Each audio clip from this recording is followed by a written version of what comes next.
Hello, welcome back to Lenz's Comic Corner, classic slash non-classic. This is episode number 274 and Doubleshot number 205. Okay, first up, The Mighty Thor, Volume 1, Thunder in Her Veins, written by Jason Aaron and artwork by Russell Dutterman and Matthew Wilson.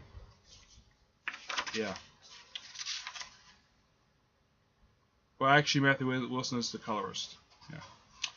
Now, this contains the first 5 issues of the relaunched Mighty Thor series. First 5 issues. Now, like with Spider-Man 2099, there really was no reason to relaunch this number 1. Yeah, there really was no reason to this. Had to be relaunched number 1. I mean, yeah, I don't have a problem with the Mighty Thor name.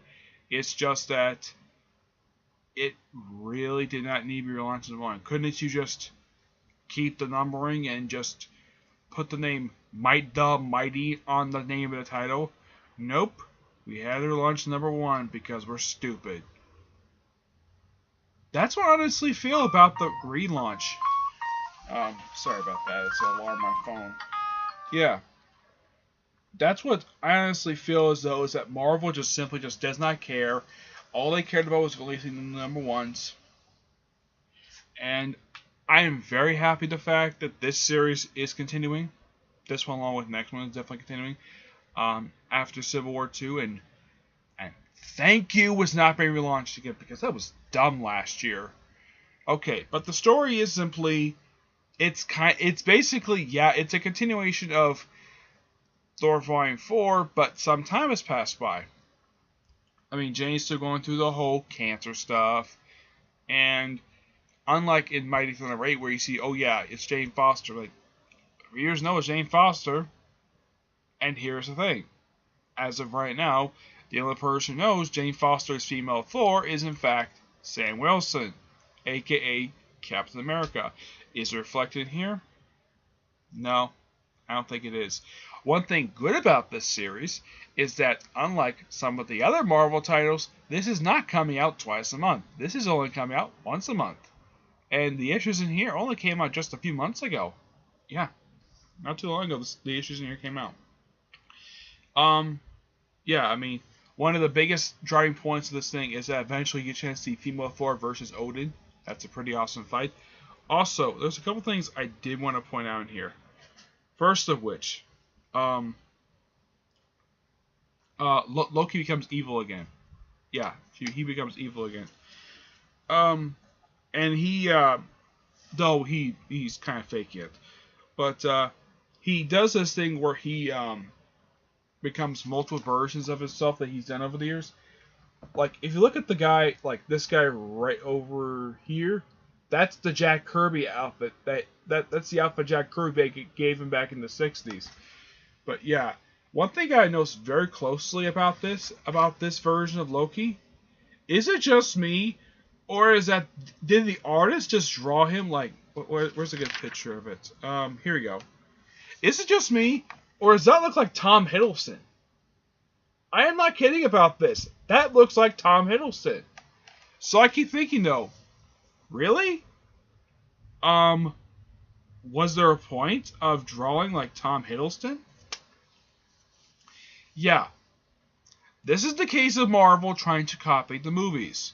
Now, in the case of taking outfits and themes from the movies and putting them in the comics, fine. But don't draw the characters like the actors portraying and playing in the movies. I mean, Daredevil is being accused of that right now, where Daredevil is being drawn like Charlie Cox, the guy who plays him on the Netflix show. Okay, also I should point out this. This particular storyline is also the return of the Enchantress.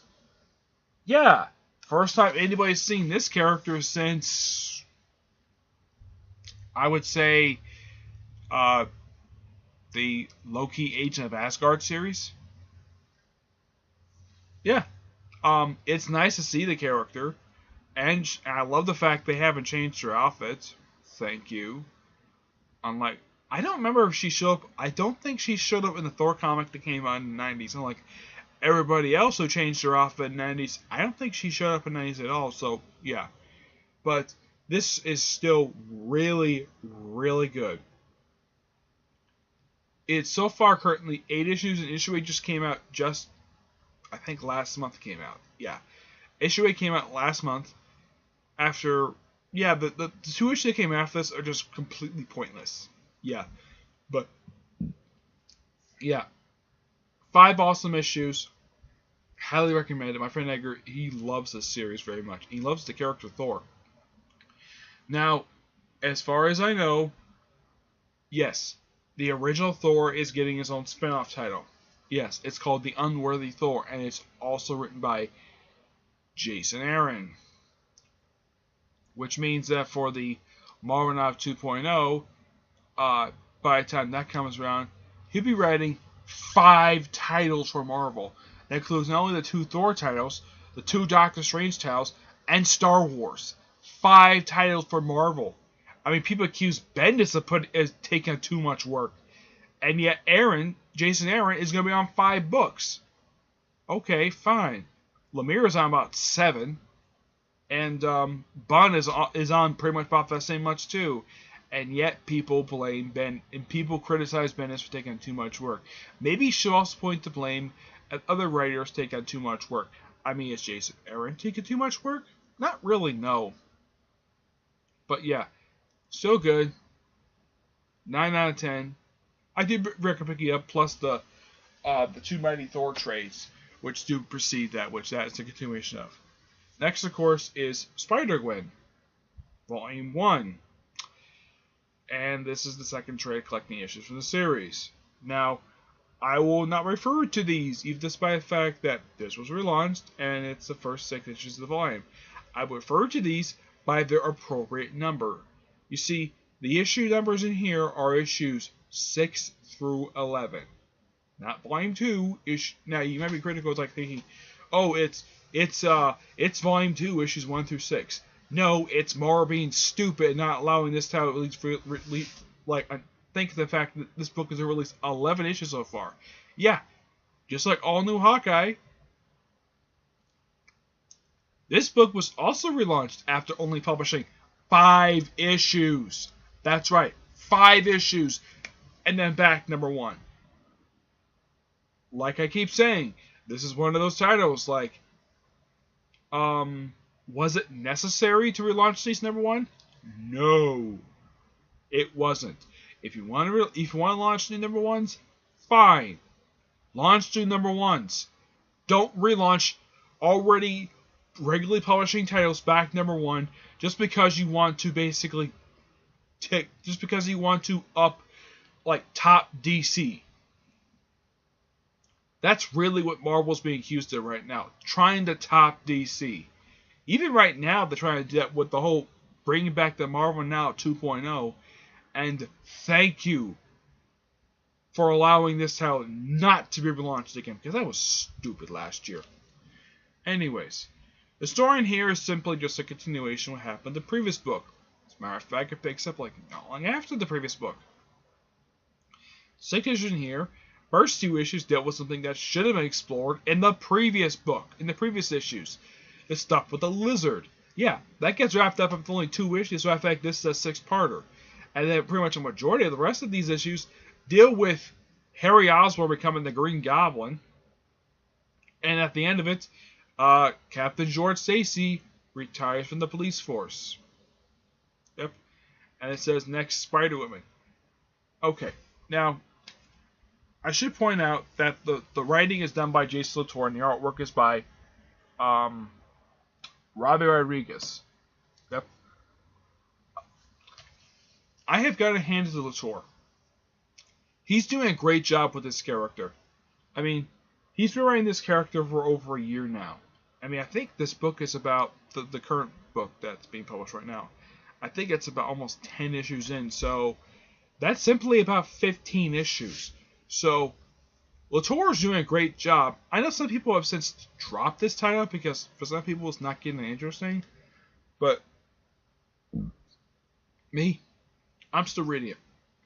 I own the first 2 issues of this very series. Not this very volume, but of the series. The only reason why I didn't buy any more issues is because I couldn't afford it. That's really the reason why. And I still read the rest of the issues. Yeah, I've read every single issue that's come out. I don't own all the issues. I've read them. I don't own them. But that doesn't say this is a bad series. No, it isn't. It's not a bad series. It's a great series. And I kind of made a mistake to think one of my other videos saying that Miles is going to be hooking up with Gwenpool. I was completely wrong. I mistakenly thought that was Gwenpool. It turns out it was actually this Gwen. Yeah, basically Miles is hooking up with this Gwen Stacy. Okay. I would love to see where this is going. Oh, well, I should also mention Jessica Drew guest stars in issue 3. Yeah. And I know for a fact she also appears in the Web Warriors series, which is ending, which I am kind of surprised that's ending. But I'll eventually review that whenever I get a chance to get hands on a trade for that. But yeah. But this, it's good. Yeah. I really enjoy it. I love the title, Greater Power. Makes sense. Though here's something odd though.